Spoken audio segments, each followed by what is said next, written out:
সূরা আত-তাকবীর। বিসমিল্লাহির রহমানির রহিম।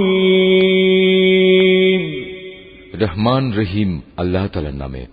ইযাশ শামসু কুওয়িরাত ওয়া ইযান নুজুমু কাদারাত وَإِذَا الْجِبَالُ سُيِّرَتْ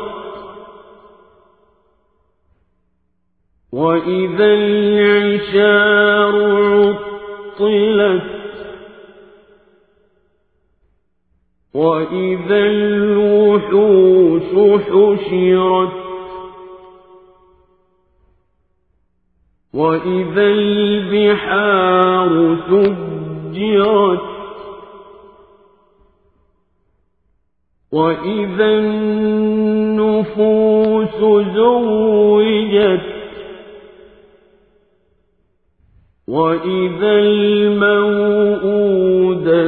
سُئِلَتْ بِأَيِّ ذَنبٍ قُتِلَتْ। যখন সূর্যকে গুটিয়ে ফেলা হবে, যখন তারাগুলো খসে পড়বে, যখন পর্বতমালাকে আপন স্থান থেকে সরিয়ে দেয়া হবে, যখন 10 মাসের গর্ভবতী উটনীকে নিজের অবস্থার উপর ছেড়ে দেয়া হবে, যখন হিংস্র জন্তুগুলোকে এক জায়গায় জড়ো করা হবে, যখন সাগর সমূহে আগুন প্রজ্বলিত করা হবে, যখন কবর থেকে উত্থিত প্রাণসমূহ তাদের নিজ নিজ দেহের সাথে জুড়ে দেয়া হবে, যখন নির্মমভাবে গেড়ে ফেলা সদ্য প্রসূত মেয়েটি জিজ্ঞাসিত হবে কোন অপরাধে তাকে হত্যা করা হয়েছিল। وَإِذَا الصُّحُفُ نُشِرَتْ وَإِذَا السَّمَاءُ كُشِطَتْ وَإِذَا الْجَحِيمُ سُعِّرَتْ وَإِذَا الْجَنَّةُ أُزْلِفَتْ عَلِمَتْ نَفْسٌ مَّا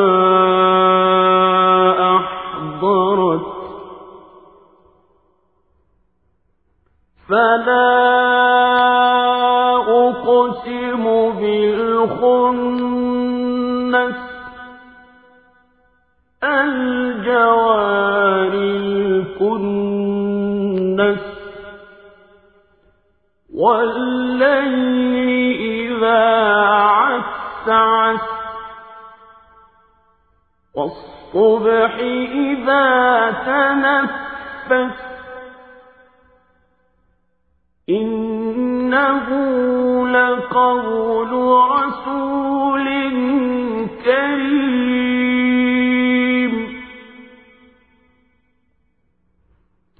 ذِي قُوَّةٍ عِندَ ذِي الْعَرْشِ مَكِينٍ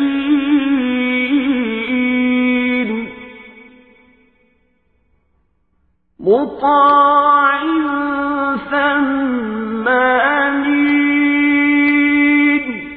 যখন আমলের নথিপত্র খোলা হবে, যখন আসমান খুলে দেয়া হবে, যখন জাহান্নাম প্রজ্বলিত করা হবে, যখন জান্নাতকে মানুষের কাছে নিয়ে আসা হবে, প্রত্যেক ব্যক্তি তখন জানতে পারবে সে কি নিয়ে হাজির হয়েছে। শপথ সেসব তারকাপুঞ্জের যা চলতে চলতে পেছনে সরে যায়, আবার যা অদৃশ্য হয়ে যায়। শপথ রাতের যখন তা নিঃশেষ হয়ে যায়।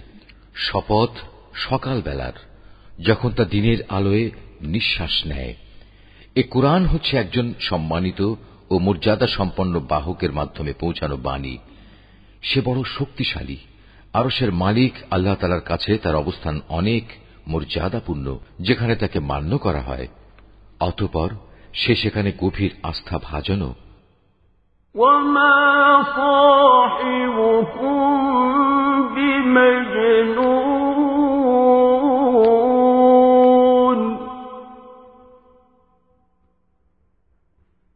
وَلَقَدْ رَآهُ بِالْأُفُقِ الْمُبِينِ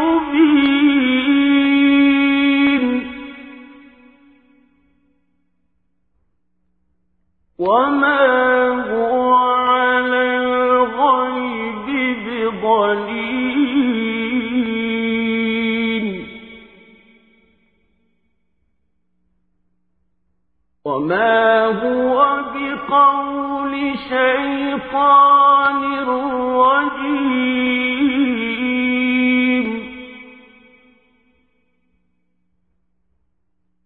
فأين تذهبون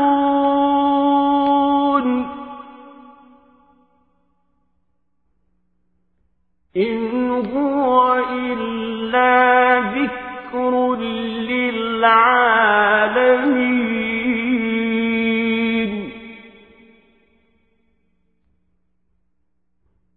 لمن شاء منكم أن يستقيم